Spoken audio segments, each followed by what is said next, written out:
दोस्तों पटना जंक्शन से दिल्ली के लिए रवाना होने के लिए एक स्पेशल ट्रेन प्लेटफार्म पर आने ही वाली थी। तभी एक आदमी ने देखा कि प्लेटफार्म पर हजारों यात्री खड़े थे। दोस्तों 8 साल पुराना उसका तलाक हुआ था, वही उसकी पत्नी हजारों के बीच में खड़ी थी। दोस्तों वो आदमी उसके पीछे भागता है और सोचता है कि देखें आखिर में ये किसके साथ आई है और किसके साथ ये जा रही है, आखिर इसने किसके साथ फिर से दोबारा शादी किया है। दोस्तों इतना सोच के जैसे उस महिला के पीछे वो दौड़ती है, तभी उस प्लेटफार्म पर पटना से दिल्ली जाने के लिए स्पेशल ट्रेन आके खड़ी हो जाती है। तभी वो महिला जो है उठ के अपने स्लीपर कोच में घुसने के लिए जल्दी से उठकर स्लीपर की ओर भागती है। इधर इस आदमी का जो है एसी का टिकट होता है, जो कि उस एसी के टिकट को छोड़कर वो भी स्लीपर कोच के डिब्बे में घुस जाता है। सोचता है कि आज रात का सफ़र इसके साथ ही कर लिया जाए, देखते हैं कि आखिर इसने किसके साथ अपनी ज़िंदगी बिता रही है। दोस्तों चैनल पर नए हैं तो चैनल को सब्सक्राइब कर लीजिएगा, वीडियो को लाइक कर लीजिएगा और दोस्तों वीडियो को शेयर कर दीजिएगा क्योंकि दोस्तों आपके एक लाइक और एक शेयर से दोस्तों मुझे वो मोटिवेशन मिलता है ताकि मैं आपके लिए अच्छी से अच्छी वीडियो ला सकूँ। दोस्तों ये कहानी है पटना जिले के एक छोटे से गांव की, जहां पर एक प्रदीप और एक निधि नाम की लड़की अर्थात पति पत्नी रहते थे, जिसका 10 साल पहले इनकी शादी हुई थी और ये खुशहाल ज़िंदगी में जी रहे थे। लेकिन आपसी कुछ तनाव के कारण इनका 2 ही साल बाद तलाक हो गया। दोस्तों तलाक होने के बाद ये जो निधि है वो अपना ज़िंदगी अपने पिता के घर जीने लगी और इधर ये अपना ज़िंदगी 8 साल तक बहुत ही बेरहमी से, बहुत ही दिक्कत से गुजारा। दोस्तों जो प्रदीप है वो इन 8 सालों में बहुत ही स्ट्रगल किया और गांव में इसका मन नहीं लगा, तो दिल्ली में जाकर अपने माता पिता के साथ ये वहां पर सेटल हो गया, एक छोटी सी कंपनी खोलकर चलाने लगा। दोस्तों चलाते चलाते एक दिन उसे फिर गांव आने का मन किया और घूमने का मन किया। दोस्तों क्योंकि गांव की वो यादें सता रही थी, उसकी पत्नी की वो यादें सता रही थी, इसलिए वो गांव छोड़कर दिल्ली जाकर रहने लगा। दोस्तों गांव आके घूम के जैसे पटना स्टेशन पर वो इंतजार ही कर रहा था उस दिल्ली जाने के लिए ट्रेन का, तभी ये उसके साथ हादसा होता है कि उसकी तलाकशुदा पत्नी, जिससे उसने 8 साल पहले तलाक दे दिया था, वो इसे नजर आती है। दोस्तों जब नजर आती है दोस्तों तो उसके साथ होता क्या है कि वो अपने डिब्बे को छोड़कर, एसी कोच को छोड़ के वो स्लीपर कोच में उसके पीछे पीछे लग जाता है। सोचता है देखें आखिर में इसने किसके साथ शादी किया, जिसके साथ शादी की होगी, जिसके साथ रह रही होगी, वो इसके साथ तो आएगा, इसके साथ बैठकर सफ़र तो करेगा, आखिर ये दिल्ली के ट्रेन में जा कहाँ रही है। दोस्तों ये उस निधि के जो सीट है उसके पीछे जाके खड़ा हो जाता है और ये मंजर देखने लगता है। देखता क्या है कि बहुत लोग आते हैं, कहते हैं बहन जी थोड़ा सा हट जाइए, मैं भी बैठ लूँ, मुझे अगले स्टेशन पे उतरना है, तो ये मना कर देती। कोई आता कहता बहन जी मैं बहुत लाचार हूँ, मेरा पैर दुख रहा है, मुझे बैठ लेने दीजिए, मैं अभी 1-2 घंटे में आपकी सीट से हट जाऊँगा। बोलती नहीं ये मेरा स्पेशल जो है सीट बुकिंग है और मैं इस पर आराम से मैं सोने वाली हूँ, क्योंकि मेरा तबीयत ख़राब है। किसी को कुछ बताकर ये बहाने करके टाल देती है और किसी को बैठने नहीं देती है। क्योंकि इसका जो सीट है वो जो खिड़की के बगल का जो स्लीपर सीट होता है वही इसका साइड विंडो का सीट होता है, जहां पर लोग ज़्यादा आते हैं और रिक्वेस्ट करते हैं कि मुझे यहां पर बैठने दीजिए। लेकिन ये एक से एक करके 10 लोग आते हैं, सभी को इनकार कर देती है। दोस्तों इतना ये प्रदीप जो है ये देखता रहता है, तो उसके बाद इसे रहा नहीं जाता है कि मेरी तलाकशुदा पत्नी जो है सामने बैठी है और मैं इतना दूर हूँ, चलें इससे बातें करें। ये यहाँ से अपना बैग उठाता है, जाके उसकी सीट पर रख देता है और सीट पर रखने के बाद इधर ये उसके तरफ देखती नहीं, बोलती है अरे भाई आप यहाँ से बैग हटाइए, मैं यहाँ पर सोने वाली हूँ, ये हमारी सीट है, मैंने इस पर रिजर्वेशन बुकिंग कराया है, आप यहाँ नहीं बैठ सकते हैं। इतने में वो कहता है कि नहीं मुझे थोड़ा दूर तक जाना है और प्लीज़ हमें बैठ लेने दीजिए और मुझे भी 1 घंटे के लिए सफ़र कर लेने दीजिए, उसके बाद मैं उतर जाऊंगा। जब इतना सुनती है अचानक वो अपना नज़र है उसके चेहरे की तरफ बढ़ाती है। वो समझती है कि ये तो आवाज़ जो है ये जाना पहचाना सा लग रहा है। जैसे देखती है कि अरे ये तो मेरे सामने 8 साल पुराना मेरा वो तलाकशुदा पति है, जिसे मैंने तलाक दे दिया था और जो कि उसका घर उसकी ज़िंदगी से छोड़ आई थी, ये तो वही है। ये कुछ बोल नहीं पाती है, इसके समझ लीजिए कि होश उड़ जाते हैं, इसके रोंगटे खड़े हो जाते हैं, ये सन की तन रह जाती है और इशारों में कहती है कि आप बैठ जाइए। जो प्रदीप होता है उसकी सीट पर साइड में बैठ जाता है, बैग को नीचे रख देता है। रखने के बाद जो है कि आपस में बातें होने लगती है। इधर प्रदीप कहता है कि क्या बात, आप दिल्ली जा रहे हो, क्या तबीयत खराब है या कोई आपको परेशानी है जो कि आप दिल्ली जा रही हो? तो कहती है मुझे क्या होने वाला है, मैं क्यों दवा कराने जाऊं, मेरा तबीयत जो है वो ठीक है। तो कहता है कि अभी आपने कुछ लोगों से बोला है कि मेरी तबीयत खराब है, आप यहाँ से हट जाइए, तो मैंने सोचा हो सकता है आपकी तबीयत खराब हो। तो कहती है नहीं, मेरी कोई तबीयत खराब नहीं है। तो फिर वो बोलता है प्रदीप कि आखिर में आपका सब कुछ हालचाल ठीक तो है? तो बोलती है कि आप हालचाल पूछने वाले कौन होते हैं? आपने तो 10 साल 8 साल पहले ही हालचाल पूछने का अधिकार खो दिया है, अब आप क्यों मेरा हालचाल पूछ रहे हैं? मैं किसी तरीके से अपनी ज़िंदगी जी रहा हूँ, मैं अपनी ज़िंदगी में खुशहाल हूँ, आप मुझे मेरे भले पर छोड़ दीजिए। ऐसा कहकर वो ताने सी मारकर वो जो है कि बैठ जाती है और इधर अपना मुंह जो है खिड़की की तरफ करके और बैठी रहती है। तभी जो प्रदीप होता है वो सोचता है कुछ ना कुछ बहाने करके मैं इससे बातें करूं, मैं इससे जो हसीन लम्हे जो पल हैं उसको याद करूं ताकि ये मुझसे कुछ बातें करें। तो ऐसे ही बातें चलती रहती है। तभी वो क्या होता है कि इधर ठंडी ठंडी हवा चलने लगती है, जो कि जब आप ठंडी का समय था तो उसमें जो है कि ये कंबल वगैरह नहीं इसलिए लेके गया ताकि इसका जो सीट होता है वो एसी का टिकट होता है जिसमें कंबल रजाई वगैरह सब मिलता है ताकि यात्री को परेशानी ना हो। लेकिन ये अपनी पत्नी के पीछे जाने के चक्कर में वो स्लीपर कोच में चला जाता है जहाँ पर इसके पास कोई भी कपड़े नहीं थे। इधर इसके ठंडे लगते हैं तो बोलती है कि आप भी अपना कोई भी शॉल स्वेटर निकाल लीजिए ताकि आपको भी ठंडा लग रहा है। तो बोलता है नहीं, मुझे ठंडा लगना बंद हो गया क्योंकि मेरी पत्नी से एक बार ऐसा झगड़ा हुआ था जिससे कि झगड़े के बाद से ही मुझे ठंडा लगना ही बंद हो गया, मेरी आदत ही खत्म हो गई। तो पूछती है क्या आपकी पत्नी के साथ हुआ? तो बोलता है कि एक बार मेरी पत्नी से रजाई का लेकर झगड़ा हो गया था जिससे कि मुझे रजाई जो है कि वो छोड़ना पड़ा और मेरी पत्नी ने मेरे ऊपर पानी डाल दिया जिससे मैंने उसी दिन से ठंडा लगना मुझे बंद हो गया है। इतने में वो हंसी मजाक के वास्ते थोड़ा सा मुस्कुराती है उधर निधि और इसे थोड़ा सा अच्छा लगता है और वो मजाक में वो बात ही रह जाती है। तो कहती है उधर निधि कि आपने भी जरूर कोई ना कोई शरारत किया होगा जिससे आपकी पत्नी ने पानी डाला। ये सब होता है, होने के बाद धीरे धीरे रात्रि के 9-10 बज जाते हैं और 9-10 बजने के बाद तभी क्या होता है कि इधर निधि बोलती है कि आपने भी कुछ खाना लाए होंगे तो खा लीजिए और मैं भी खा लेती हूँ ताकि बहुत रात चली गई है, सफ़र तो होता ही रहेगा। उधर कहता है कि नहीं, मैंने कोई खाना नहीं लाया, मेरे पास कोई लंच टिफिन नहीं है, मैं नहीं खाने वाला, आप खा लीजिए। तो बोलती है आप खाएंगे भी कहाँ से, आपके तो बैग में आपके पीने का सामान, आपके सामान जो ज़रूरत की है वो तो अलग पड़ा होगा, आप मेरे साथ कहाँ से खा सकते हैं। इतने में कहता है नहीं निधि, ऐसी कोई बात नहीं है, मैं जो दारू शराब जो भी हमारी गलत हरकत थी वो लगभग मैं 5 साल से छोड़ चुका हूँ, क्योंकि जब से तुमने मेरी ज़िंदगी से गया तब से मुझे वो ठोकर लगा कि मैं जो था कि वो शराब छोड़ने पर मजबूर हो गया। क्योंकि जैसे ही आपने मेरे घर को छोड़ा उसके लगभग 6 महीने के बाद ही मेरी माता का जो है देहांत हो गया, मृत्यु हो गई, जिसमें कि मृत्यु होने के बाद मैं नशे की हालात में लत था और उनका जो है मृत्यु के बाद मैंने ये नहीं जान पाया कि मेरी माता का कब देहांत हुआ, कब उनका आत्मदाह हुआ, कब उनका अग्निसमर्पण हुआ और कब उन्हें जलाया गया। तो ये सब देखने के बाद जब मेरा होश टूटा तो मैं देखा कि मैं इस दारू के नशे में कितना लत था कि मैं अपनी माता का ही आत्मदाह नहीं कर पाया। ऐसी ज़िंदगी किस काम का है जहाँ की मुझे ऐसा बड़ा ठोकर लगा। और मैं सच एकदम बता रहा हूँ, मैंने कसम उसी दिन खा लिया।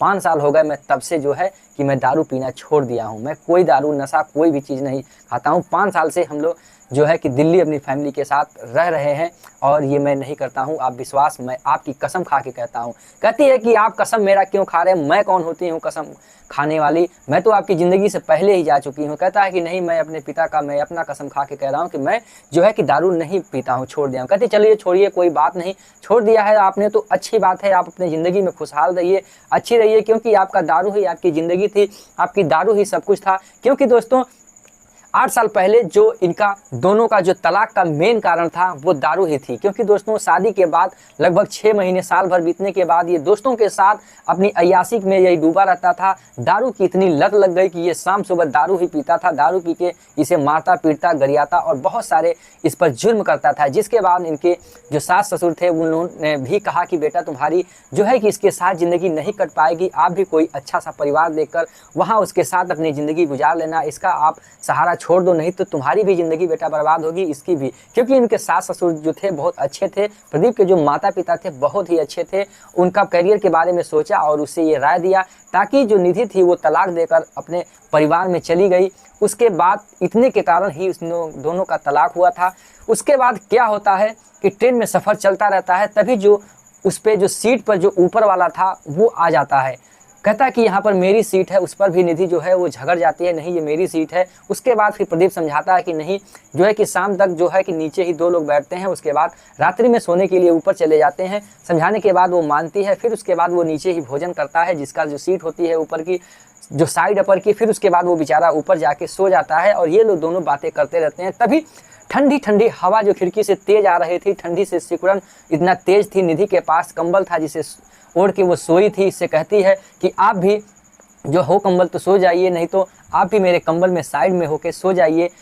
तो ये कहता है कि नहीं नहीं, मैं इस कंबल में नहीं सोऊंगा, आप ऐसे बात करते रहिए, मुझे ठंडी नहीं लग रही है। लेकिन करे भी तो क्या करे, ये 1000 कहने के बाद भी अपने आप को वो रोक नहीं पाता है और एक ही कंबल में दोनों लोग रात गुजारने के लिए मजबूर हो जाते हैं दोस्तों। क्योंकि 8 साल पहले इनका तलाक होने के बाद ये ऐसा एक ज़िंदगी का सफ़र था जो कि ये लोग कुछ एक रात जो है कि एक साथ सफ़र में गुजारते हैं।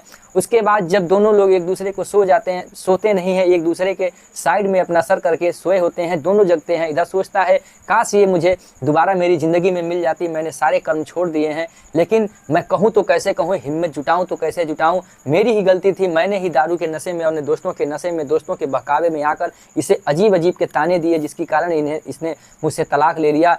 और इधर ये भी सोचती है कि अब लगता है ये सुधर गया, चलो देखते हैं, अगर वो मेरा जिस रिश्ते के लिए इधर से मैं जा रही हूँ अगर वो नहीं काम बनता है तो देखते हैं अब क्या करें, अब विधि का विधान है। इधर फिर इसे नींद नहीं आती है। उसके बाद फिर ये उठता है, फिर उससे वो पूछता है कि अच्छा ये बताइए आप यहाँ से कहाँ जा रही हैं, दिल्ली में कहाँ आपका रहना है, कहाँ बैठना है, कहाँ जाना है। तो ये बताती है कि मैं दिल्ली में जा रही हूँ अपनी शादी के लिए, मेरी फ्रेंड ने मुझे एक अच्छा सा रिश्ता देखा है जहाँ पर वो शादी के लिए मैं जा रही हूँ। अभी तक मैंने शादी नहीं किया और अब शादी का प्लान है, 1-2 महीने में मेरी हो सकता है, अगर रिश्ता बन जाए तो शादी कर लूँगा। अच्छा आप बताइए आपने शादी की या नहीं। तो बोलता है नहीं मैंने कोई अभी शादी नहीं की, मैं भी दिल्ली में ही रह रहा हूँ और शादी करने का कोई ऐसा विचार भी नहीं है।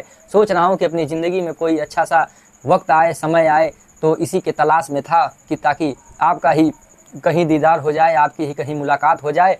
वो सोचता है हर बात में उस मोड़ पे लाता है ताकि निधि जो है वो फिर से हाँ कर दे और मेरे साथ चलने के लिए राज़ी हो जाए, हाँ में हाँ भर दे और मेरे साथ ज़िंदगी गुजारने के लिए राज़ी हो जाए। क्योंकि इतनी वो सुशील और कर्मकार थी, इतनी स्वर्ग और लक्ष्मी जैसी वो महिला थी जिसने घर को इतना सजोए रखा, जो कि उसकी इज्जत को इसने समझा नहीं और अपने परिवार को पूरा बर्बाद कर लिया। लेकिन वो समझने के बाद भी नासमझ बन रही थी, क्योंकि वो जान रही थी कि हो सकता है ये चूतिया बना रहा हो, दारू एक नंबर का पीने वाला निकम्मा और बहुत ही बेवड़ा आदमी है, ये इसके पास बहुत ही उपाय हैं चूतिया बनाने के लिए।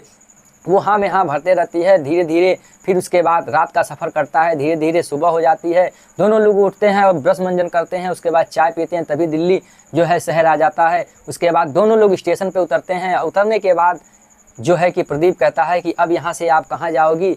उतरने के बाद क्या अपने जेब में हाथ डालता है वो और 2-3 हज़ार रुपये निकालता है, कहता है ये लो निधि, हो सकता है तुम्हारे पास पैसे ना हो, आपको दूर जाना है और आप ये लीजिए पैसे और आप अपना अच्छे से ख्याल रखिएगा। तो कहती नहीं, ये ज़िंदगी में आपने 10 साल पहले ही पैसे देने का अधिकार खो दिया, मैं आपका पैसे नहीं ले सकती हूँ।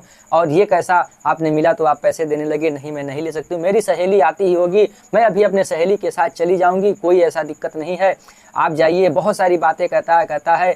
उसके बाद बहुत सारे इशारे भी करता है कि ताकि अभी भी जो निधि है वो हाँ में हाँ भर दे, ताकि मेरे साथ वो फिर से ज़िंदगी गुजर बजर करने के लिए तैयार हो जाए। लेकिन निधि हाँ में हाँ नहीं भरती है, अजीब अजीब इधर उधर बहकावे में रखती है। उसके बाद तभी उसकी सहेली जो होती है कहती है कि मेरी आ ही रही होगी। तो उधर ये नाराज़ होकर प्रदीप वहाँ से जैसे निकलता है स्टेशन से, थोड़ी देर बाद उसकी सहेली आ जाती है। आने के बाद उससे मिलती है, हेलो हाय होता है। उसके बाद पूछती है कि रास्ते में आने में कोई दिक्कत तो नहीं हुआ। बोलती है नहीं कोई दिक्कत नहीं हुआ, लेकिन मेरा 8-10 साल पहले जो तलाकशुदा पति था वही मिल गया था, जो कि रास्ते पर मेरा दिमाग खा गया। और फिर वो बता रहा था कि मैंने दारू शराब वगैरह वगैरह छोड़ दिया। तो बोला तुमने बताया नहीं कि मेरी शादी होने जा रही है, उसको और जलन सी हुई होती। तो बोला नहीं, बेचारा वो बहुत बिलख रहा था, रो भी रहा था, मैंने उससे बताया तो मेरी शादी होने वाली है, लेकिन क्या करूं, वो बहुत ही मायूस सा लग रहा है, बहुत उसके दिल में सच्चाई सी लग रही थी। मुझे तो दया आ रहा था कि मैं उसे कह दूं कि मैं उसके साथ चलूंगी, लेकिन कहती भी कैसे, वादा तो तुम्हें दिया था। बोलते नहीं उसे नहीं तुम कहना, क्योंकि उसे भी तो लगे कि हाँ मैंने भी किसी से जो कि है ऐसा गलत किया था, ताकि उससे भी अपनी बात पर पछतावा हो। और देखो मैं शादी करने जा रही हूँ, उसकी शादी नहीं हुई।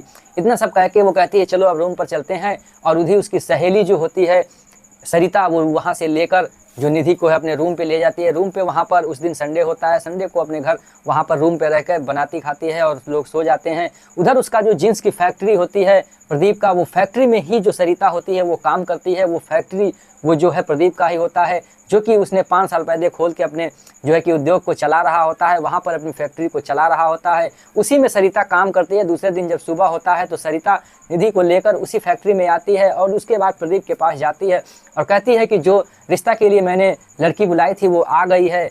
और तो फिर बोलता है प्रदीप ठीक है उसे बुलाओ। बुलाने के बाद जब रूम में जैसे ही आती है देखता है तो वो होश का होश और उसके होश खड़े हो जाते हैं, अरे ये तो निधि है। उसके बाद इधर से वो निधि देखती है तो कहती है कि ये तो प्रदीप है। आपस में देखकर उसके रोंगटे खड़े हो जाते हैं। उधर इशारों इशारों में प्रदीप कहता है कि आप ऐसे चुप रहना, कुछ मत बोलना। उसके बाद इधर जो सरिता से है वो पूछता है कि यही आपकी फ्रेंड है? बोलती हैं हाँ। तो बोलता है प्रदीप कि आपने तो बताया था कि आपकी पत्नी जो है, आपकी जो सहेली है वो जो है कि कुंवारी है, एक लड़की है। ये तो मुझे लगती है कि इनकी शादी हो चुकी है, ये तो लगता है कि ये तलाकशुदा पत्नी है। तो बोलती नहीं नहीं, ये तलाकशुदा पत्नी नहीं है, इनकी उम्र ज़्यादा होने की वजह से ही इनका ऐसा शरीर और ऐसा फैट लग रहा है। वो बहानेबाजी करके बताने लगती है। तभी वो प्रदीप थोड़ा सा मुस्कुराने और हंसने लगता है। पूछता है कहीं आपने भी तो नहीं इन्हें बता दिया कि मैं भी कुंवारा लड़का हूँ, ताकि देखिए मैं तो भाई मेरी तलाकशुदा आदमी हूँ, मेरी शादी पहले हो चुकी है। तो कहती है नहीं नहीं, मैं इन्हें बता चुकी हूँ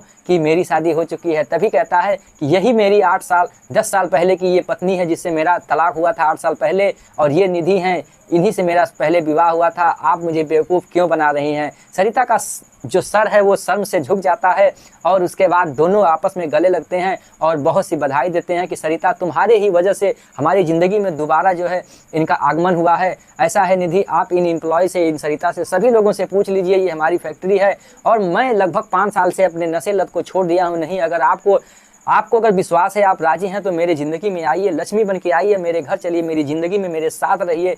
तो उधर सरिता से नहीं पूछती है निधि, कहती है नहीं मुझे विश्वास है, आप इतना झूठ नहीं बोलते हैं, आप जो इतना झूठ नहीं बोल रहे हैं। और दोनों आपस में फिर मंदिर में जाते हैं और दोनों का विवाह होता है। सरिता के माध्यम से निधि का मिलाप होकर दोबारा ज़िंदगी इनकी बच जाती है। सरिता को बधाई देते हैं कि बहुत अच्छी बात कि आपने मुझे फिर से ज़िंदगी में बुलाया, और दोनों हंसी खुशी रहते हैं।